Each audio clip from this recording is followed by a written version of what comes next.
Hi, I'm making compost tea today, and I thought I'd just film it and share it with you.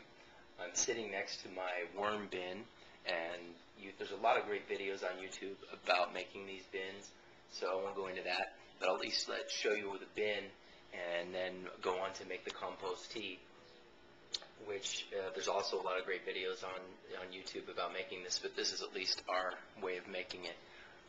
I'm using a couple different things. You can buy earthworm castings at the store. They're dried, and you probably lose a lot of your microorganisms that you're going for. The basic process is to get some castings, and then these bins, which are really cool. You can compost a lot of your scraps from your kitchen just right in your garage or in the kitchen itself. But the castings, there's a ton of worms in here. We ordered about 1,000 worms to start with, and now we've got just thousands and thousands. But you can see the castings. It's just beautiful and full of life. But we take a lot of these castings, and castings from our compost pile out in the garden, and castings from this dried bag of castings, and I put it in this painter's strainer bag. You can get these at Home Depot, Lowe's, any hardware store. And I like these strainer bags because it's enclosed. You can just tie it up here at the top. And what you can do is just set it in the bucket like this. And I usually tie the top, but for now I'm just going to hang it in there like that.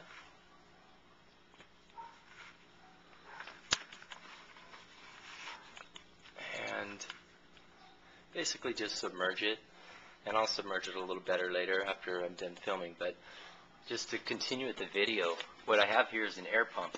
It's just your basic air pump. You get it at a fish store, and I like this dual pump. It has 2 outlets, and you just get this airline tubing at a fish store as well. I got mine at Petco, and I bought 2 air stones. You just attach those at the end and submerge it. That are at different sides of the bucket. There's lots of kinds of air stones. The ones with circles are kind of cool. The more air stones, the better. Or those little circle air stones are cool because it diffuses throughout the bucket. The goal is to get a lot of aeration into the castings, into the compost, and that creates sort of a blooming of the beneficial bacteria. And then what I'm going to do is turn this on. You can see that starts to bubble, and that's going to kind of toss up the ingredients inside the bag there a bit. And then the last thing I'm going to do is add molasses. I've got some inside in the refrigerator. You can get the I believe it is non-sulfur molasses or organic molasses if you can find it. And then you just put a cap full of that inside the bucket. And that kind of gives them food, the beneficial bacteria. It gives them something to start proliferating inside the bucket. And after about 2 days, I'll come back and we'll see where we're at and go from there. Okay, so now I'm going to add the molasses. The molasses you can use an organic molasses, or just make sure it's an unsulfured molasses. And this just adds, like I said, the food for the beneficial bacteria to start eating. I'll just take the cap off.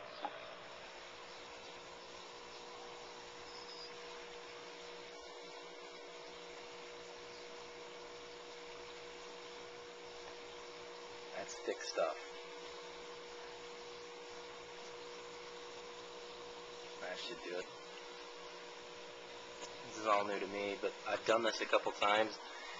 Put it on the plants, and it has done an amazing job. The plants react amazingly well.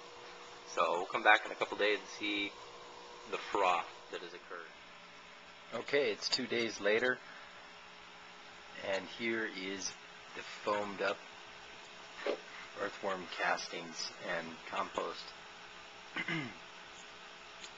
And what I'm going to do now is just turn off the bubbler and take this outside and dump it on the plants. If you didn't use a strainer like this, you could buy some pantyhose and put it over a strainer and pour the earthworm casting juice through the strainer to strain out the material. So I just like this method because it's quite simple. Okay, let's go put this juice on the plants. Okay, so we're going to put some earthworm tea, some worm compost tea on the plants. We were, at first, when I first started doing this, was putting it in a diffuser, or whatever you call that, a sprayer, and found that this works better. Just put it in a cup and dump it on the plants, kind of something like this. So it's going into the root system as well as onto the leaves.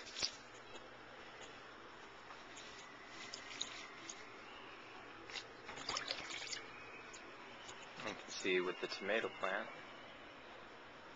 do something like this.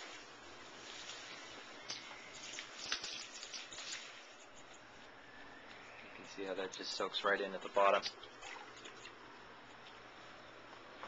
And the same thing with these tall ones. Just really want to get it all over the leaves.